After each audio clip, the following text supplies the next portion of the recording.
Welcome to social post. నేను Nihal. So ఇప్పుడు మన రిటైర్మెంట్కి మనం వెల్త్ని జనరేట్ చేసుకోవాలంటే ఏ పనులు చేయాలి, ఏ పనులు చేయకూడదు, దీని గురించి మాట్లాడడానికి బొన్నిగల సాల్మాన్ గారు ఉన్నారు. Mutual fund distributor and PMS distributor, amphi register. సార్తో మనం మాట్లాడదాం. Hello sir, welcome to social post. నమస్తే అండి నిహాల్ గారు. నమస్తే సార్. సార్ ఇప్పుడు రిటైర్మెంట్కి మనం ఒక కార్పస్ని మనం జనరేట్ చేసుకోవాలి అంటే మన ప్లాన్స్ అంటే ఎలా ఉండాలి, అదే ప్లాన్స్ ఎలా ఉండకూడదు?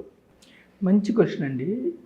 ఇప్పుడున్న యూత్కి యూజ్ అయ్యేలాగా, మధ్యతరగతి ప్రజలకు కూడా యూజ్ అయ్యేలాగా మన ఇండియాలో చూడండి, అన్నిటి లోన్స్ ఇస్తారు. Personal loan, car loan, education loan, కానీ రిటైర్మెంట్ లోన్ లేదు. Most of the people realise కాదు రిటైర్మెంట్. సో రిటైర్మెంట్కి ఏంటంటే చేయాల్సిన పనులు ఏంటి, చేయకూడని పనులు ఏమిటంటే, చేయాల్సిన పనులు ఏంటంటే స్టార్ట్ ఎర్లీ. ఎంత తొందరగా స్టార్ట్ చేస్తే మీరు అంత తొందరగా స్టార్ట్ చేయండి. ఏం చేయమంటున్నాం మనం? సంప్రదాయమైన ఇన్వెస్ట్మెంట్స్ వద్దు. ఎఫ్డీలు, ఆర్డీలు, పోస్ట్ ఆఫీసులో సుకన్య సమృద్ధి, తర్వాత ఇన్సూరెన్స్ పాలసీస్. అంటే ఇన్సూరెన్స్ పాలసీ, టర్మ్ ఇన్సూరెన్స్ తీసుకోండి, హెల్త్ ఇన్సూరెన్స్ తీసుకోండి, కానీ రిటర్న్ వస్తుంది, బోనస్ వస్తుందని తీసుకుంటే 5% కూడా రావట్లేదు. అవద్దు. ఏం చేయమంటున్నామంటే ఇన్వెస్ట్మెంట్ చేయమంటున్నాం. ట్రేడింగ్ వద్దు. మళ్ళీ ఇన్వెస్ట్మెంట్ కూడా ఏం చేయమంటున్నామంటే, నేనేమంటున్నానంటే ఈక్విటీస్ అంటే కంపెనీస్లో ఓనర్షిప్. నేను పదే చెప్పేది ఏంటంటే, మీకు ధనవంతులకి పేదలకి అంతరాయం తగ్గాలంటే మీరు కూడా గ్రో అవుతున్న కంపెనీస్లో మీరు ఓనర్షిప్ తీసుకోండి. గ్రో అవుతున్న కంపెనీస్లో. సో ఈక్విటీస్లో మీరు తీసుకున్న తర్వాత చేయాల్సిన పనులు ఏంటి, చేయకూడని పనులు ఏమిటంటే, చేయాల్సిన పనులు ఏమిటంటే దీర్ఘకాలం ఉండాలి. ఈక్విటీస్లో ఓనర్షిప్ ఎలా తీసుకోవాలంటే, మీరు వ్యక్తిగతంగా సమయం మీరు కేటాయించలేకపోయినప్పుడు ప్రొఫెషనల్ మేనేజ్మెంట్ ద్వారా తీసుకోవాలి. మీరు ఇక్కడ ప్రజలు ఏమనుకుంటారంటే, నేనే authorised mutual fund distributor, authorised PMS distributor కాబట్టి మా ప్రోడక్ట్స్ అమ్ముకోవడానికి మేము చెప్తున్నాం అనుకుంటారు. మీరు మా ద్వారా రావాలని లేదు. మీరు డీసెంట్ పోర్ట్ఫోలియో చేసుకోండి. కానీ చేయాల్సిన పనులు ఏమిటంటే ప్రొఫెషనల్ మేనేజ్మెంట్. అంటే మ్యూచువల్ ఫండ్స్కి ప్రొఫెషనల్గా మేనేజ్మెంట్ ఉంటుంది. అంటే మ్యూచువల్ ఫండ్స్లో మోసం ఉండదు. మ్యూచువల్ ఫండ్స్లో కంపెనీస్ మీ డబ్బు తీసుకుని పారిపోవటం ఉండదు. మ్యూచువల్ ఫండ్స్ సెబీ అండర్లో ఉంటాయి.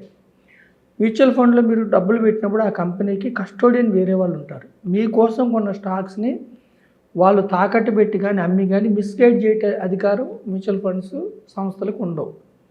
అది ప్రొఫెషనల్ మేనేజ్మెంట్.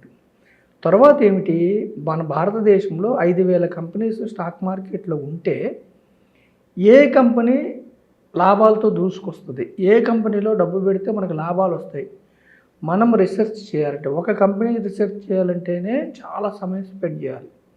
అయితే మనం 5,000 కంపెనీస్లో మనం క్యాపిటల్ మార్కెట్స్లో స్టాక్ మార్కెట్స్ అని చెప్పేది, సెన్సెక్స్ ఏమో టాప్ 30, నిఫ్టీ ఏమో టాప్ 50, నిఫ్టీ మిడ్ క్యాప్ అంటే 101 to 250, మ్యాక్సిమం మనం చెప్పేది టాప్ 500 కంపెనీస్లో చెప్తాం మనం. సో 500 కంపెనీస్లో కూడా ఒక 30 నుంచి 50 కంపెనీల పోర్ట్ఫోలియో మనం డిజైన్ చేసుకోవాలంటే వ్యక్తిగతంగా మనకు కష్టమైంది. కాబట్టి ప్రొఫెషనల్ మేనేజ్మెంట్ అంటే పిఎంఎస్లో అనుకోండి, ఎవరైతే 50 లక్షలు పెట్టగలరో వాళ్ళ కోసం వాళ్ళ పేరు మీదే, క్లయింట్ పేరు మీదే డిమాట్ అకౌంట్ ఉంటుంది, క్లయింట్ పేరు మీదే స్టాక్స్ ఉంటాయి, అది పిఎంఎస్. మ్యూచువల్ ఫండ్ ఏంటంటే స్కీమ్, ఫండ్ హౌస్ పేరు మీద స్టాక్స్ ఉంటాయి, కానీ ఎటువంటి లాభాలు వాళ్ళు హరించరు. అంటే మీకోసం కొన్న స్టాక్స్ లాభాలు వస్తే ఫండ్ హౌస్ ₹1 కూడా తీసుకోదు, మొత్తం మీకు ట్రాన్స్ఫర్ చేస్తారు. సార్ ఇక్కడ ఒక చిన్న మాట, ఏదైతే ఇప్పుడు మీరు ఈ ప్రాసెస్ చెప్తున్నారో, స్టార్టింగ్లో మీరు ఒక మాట అన్నారు, యూత్ అని చెప్పి రిటైర్మెంట్ ప్లాన్ అని చెప్పేసి. సో అంటే ఏ ఏజ్ గ్రూప్ వాళ్ళు అనుకుంటున్నారు మీరు? ఉద్యోగం వచ్చిన వెంటనే, సపోజ్ 25లో ఉద్యోగం వచ్చింది, వెంటనే స్టార్ట్ చేయండి. అంటే ఎంజాయ్మెంట్ ఏం అవసరం లేకుండా రిటైర్మెంట్ కొద్దిగా స్టార్ట్ చేయండి. ఇప్పుడు మీకు సపోజ్ 20,000 వస్తున్నాయి అనుకోండి, చిన్న వ్యక్తులే 20,000, 10%, 2,000, 20% స్టార్ట్ చేస్తే సూపర్. ఎందుకంటే నేహాల్ గారు, భవిష్యత్తు కోసం మీరు ఇన్వెస్ట్ చేయాలి. సడన్గా ఒక 10 ఏళ్ళ తర్వాత ఉద్యోగం పోయింది, లైఫ్ మొత్తం స్మూత్గా వెళ్ళాలి. ఓకేనా? అంటే ప్రైవేట్ ఉద్యోగాల్లో మీకు జనరల్ ఏమిటి, పెన్షన్స్ ఉండవు. గవర్నమెంట్ ఉద్యోగాల్లో కూడా ఇప్పుడు తీసేస్తున్నారు క్రమక్రమంగా, భారం ఎందుకని. సో భవిష్యత్తు కోసం మీరేమి రెండవది ఏమిటి, ఎప్పుడు కూడా డబ్బును పనిలో పెట్టాలి. ఒక్కసారి మీరు కష్టపడుతున్నారు, డబ్బు మీ చేతిలోకి వచ్చింది, ఆ డబ్బుని మళ్ళీ మీరు మీకోసం డబ్బు కష్టపడాలి, మీరు కష్టపడకూడదు. అంటే ప్యాసివ్ ఇన్కమ్ జనరేట్ చేసుకోవాలి. ప్యాసివ్ ఇన్కమ్ ఎలా జనరేట్ చేసుకోవాలి, కొన్ని కంపెనీస్లో ఓనర్షిప్ తీసుకుంటే మీకోసం ఆ కంపెనీ యొక్క బోర్డ్ ఆఫ్ డైరెక్టర్స్ మీకోసం పనిచేస్తారు, ఆ కంపెనీ ఫినాన్స్ డైరెక్టర్స్ మీకోసం పనిచేస్తారు, ఆ కంపెనీలో మేనేజర్స్ మీకోసం పనిచేస్తారు, ఆ కంపెనీ వస్తువులు సర్వీసెస్ వాడుకునే కస్టమర్స్ మీకోసం పనిచేస్తారు. అయితే ఇక్కడ ఏంటంటే వాళ్ళ జీతాల కోసం వాళ్ళు పనిచేస్తారు. ఏ కంపెనీ అయినా గూడ్స్ అండ్ సర్వీసెస్ ప్రొడ్యూస్ అయితే గూడ్స్ లేదా సర్వీసెస్ ప్రొడ్యూస్ చేస్తుంది. చేసినప్పుడు ఆ కంపెనీలో ఉన్న మేనేజ్మెంటు, ఎంప్లాయీస్, టాప్ మేనేజ్మెంట్ కావచ్చు, చిన్న మేనేజ్మెంటు వాళ్ళ జీతాల కోసం వాళ్ళు పనిచేస్తారు. ప్రతి కంపెనీకి అంతిమ లక్ష్యం ఏమిటి, ప్రాఫిట్ ఈజ్ అంతిమ లక్ష్యం. ఆ ప్రాఫిట్ వచ్చినప్పుడు ఏం చేస్తారంటే కంపెనీస్ ఒకటి ఆ వచ్చిన ప్రాఫిట్స్ని డివిడెండ్స్ రూపేణా షేర్ హోల్డర్స్ పంచాలి ఫస్ట్. సెకండ్ ఏం చేస్తుంది, ఆ ప్రాఫిట్ నుంచి ఎక్స్పాండ్ చేస్తూ ఉంటారు బిజినెస్ని. ఎక్స్పాండ్ చేయటం వల్ల ఏముందంటే ఇంకా ప్రాఫిట్ పెరుగుతూ ఉంటుంది. ఇప్పుడు ఎస్బీఐ బ్రాంచెస్ ఒకప్పుడు ఎన్ని ఉండేవి దేశంలో, 20 ఏళ్ళ క్రితం హెచ్డిఎఫ్సి బ్రాంచెస్ ఎన్ని ఉండేవి, 20 ఏళ్ళ క్రితం ముత్తూట్ కానీ మనపురం కానీ బ్రాంచెస్ ఎన్ని ఉండేవి. అట్లా లోన్స్ ఇవ్వటం కానీ ప్రతి బ్యాంక్స్ కావచ్చు, ఏ కంపెనీ అయినా కానీ, ఇప్పుడు కొత్తగా వచ్చిన ఎటర్నల్ కావచ్చు, ఏ కంపెనీ అయినా కానీ గూడ్స్ అండ్ సర్వీసెస్ ద్వారా వాళ్ళకి లాభాలు రావడం జనరేట్ చేసుకుంటారు. ఆ లాభాలు ఎవరికి వెళ్తాయి అంటే అంతిమంగా షేర్ హోల్డర్స్కి వెళ్తాయి. అయితే డివిడెండ్స్ రూపేనా లేదా share value, capital appreciation, share value పెరగటం వల్ల క్యాపిటల్ గెయిన్. సో మనం ఏం చెప్తున్నామంటే యూత్కి లాంగ్ టర్మ్ కోసం ఉండండి మీరు. అంటే ఈక్విటీస్లో షార్ట్ పీరియడ్ రిస్క్ ఉంటుంది, లాంగ్ టర్మ్ కోసం ఉండండి. అంటే సిప్ రూపేనా మీ దగ్గర ఒకటేసారి కార్పస్ లేకపోతే నెల నెల పెట్టుకోవడానికి ట్రై చేయండి. సిప్ రూపేనా దానికి లంసమ్ యాడ్ చేసుకోండి. అలా మీరు ప్లాన్ చేసుకోవాలి. చేయకూడదు ఏమిటంటే మార్కెట్లు ఎప్పుడు కూడా అప్ అండ్ డౌన్ ఉంటాయి. డౌన్ అవుతున్నప్పుడు మార్కెట్స్ మీరు ఆపకూడదు. ప్రజలు తెలుసుకోవాల్సింది ఏంటంటే ఇప్పుడు ఈరోజు 2026 83,000 ఉందండి సెన్సెక్స్. సపోజ్ 15% వస్తుందంటే ప్రతి 5 ఏళ్ళకి డబుల్ అవుతుంది. సపోజ్ 5 ఏళ్ళ తర్వాత 1,60,000 అయింది అనుకోండి. 1,60,000 నుంచి మళ్ళీ 1,50,000కి పడిపోతుంది సెన్సెక్స్.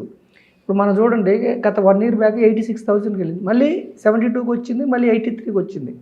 అలాగే 5 ఏళ్ళ తర్వాత 1,60,000కి వెళ్ళింది అనుకోండి సెన్సెక్స్, మళ్ళీ 1,50,000కి వస్తుంది. అప్పుడు ఏమవుతుంది, సిప్ రూపాయన పెట్టిన వాళ్ళకి డబ్బు పెరుగుతుంది, మళ్ళీ డబ్బు తగ్గుతుంది. తగ్గినప్పుడు మీరు ఆపకూడదు. మీరు రిటైర్మెంట్కి ఎంత 10 ఏళ్ళకో 15 ఏళ్ళకో 20 ఏళ్ళకో అన్నారు ఆగండి. పిల్లల ఎడ్యుకేషన్ కోసం ఎప్పుడు ఇంటర్మీడియట్కో డిగ్రీకో అప్పుడు ఆగండి. 6 నెలల ముందు తీసుకోండి. అంటే చేయకూడని పనులు ఏమిటంటే వొలటిలిటీ అప్పుడు భయపడకూడదు.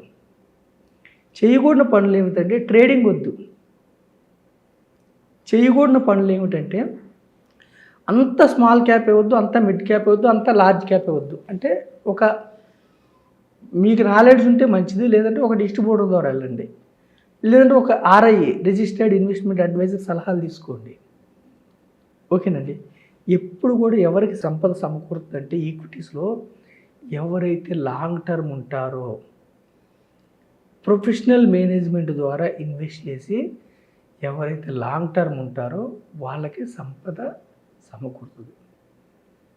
ఎన్నో స్కీమ్స్ మ్యూచువల్ ఫండ్స్లో more than 10 double digit returns ఇచ్చిన స్కీమ్స్ వేలల్లో ఉన్నాయి. ఇక్కడ ప్రజలకు మనం చెప్పేది ఏంటంటే డైవర్సిఫైడ్ ఈక్విటీ మ్యూచువల్ ఫండ్స్ లేదా